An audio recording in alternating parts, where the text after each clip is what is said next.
اگر آپ ہندوستانی ہیں اور سوشل میڈیا کا استعمال کرتے ہیں تو آپ کو روزانہ کچھ نہ کچھ ویڈیوز دیکھنے کو ملتی ہوں گی جس میں سڑک پر نماز، بڑے جانور، مسلمانوں بھارت چھوڑ دو، اتر پردیش کی مسجد پر کیا گیا حملہ وغیرہ وغیرہ۔ دیش کی سیاسی صورتحال اس وقت بہت دھماکہ خیز ہو گئی ہے۔ بی جے پی کی نااہلی کے عجیب و غریب فیصلوں کے بعد یہاں کے حالات ابتر ہو گئے ہیں۔ مہنگائی آسمان سے باتیں کر رہی ہے۔ نان ایشوز کو ایشوز بنا کر پیش کرتے ہوئے عوام کا دھیان بھٹکایا جا رہا ہے۔ یہ سب ہمارے سامنے ہو رہا ہے۔ اسی دوران کاکروچ پارٹی کا چرچا ہوا۔ اس پارٹی کی مقبولیت سے بی جے پی بوکھلاہٹ کا شکار ہو گئی اور اس کے اکاؤنٹ کو ہی بند کر دیا گیا۔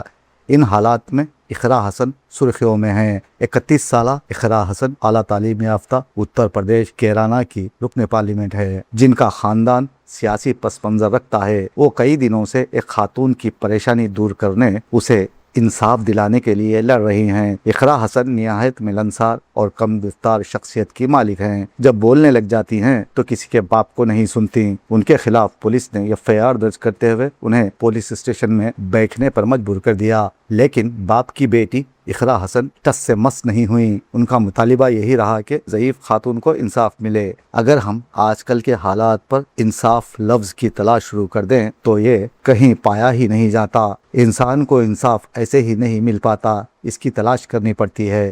جب تھک ہار کر ایک ضعیف خاتون اقرا حسن کے پاس آئی اور اسی انصاف کے لیے ان سے مدد مانگی تو اقرا نے بلا تفریق مذہب و ملت پولیس اسٹیشن چلی گئیں، جہاں کے افسران نے مانو پہلے ہی سے طے کر لیا تھا کہ عوام کی نمائندگی کرنے والی اقرا کے ساتھ کیسا سلوک کیا جائے، کیا سلوک کیا جائے۔ انہیں اسٹیشن میں بٹھا دیا گیا، لیکن اقرا بضد رہیں کہ وہ انصاف ملنے تک چین نہیں لیں گی۔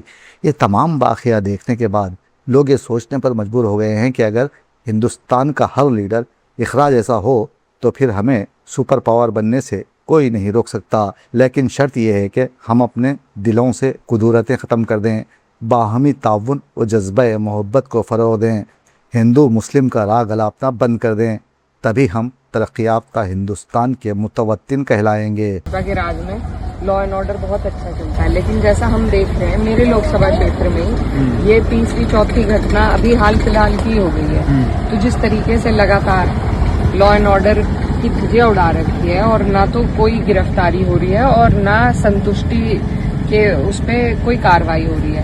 ابھی ہم اسوپور میں ہیں، یہاں پر بھی ایک لڑکے کی نرمم ہتیا بالکل بنا کسی وجہ کے، کولڈ بلڈڈ مرڈر جسے کہتے ہیں، وہ ہوا ہے۔ اور گھر والوں کا یہ کہنا ہے کہ اس میں ایک سے زیادہ لوگ شامل ہیں، شریک ہیں۔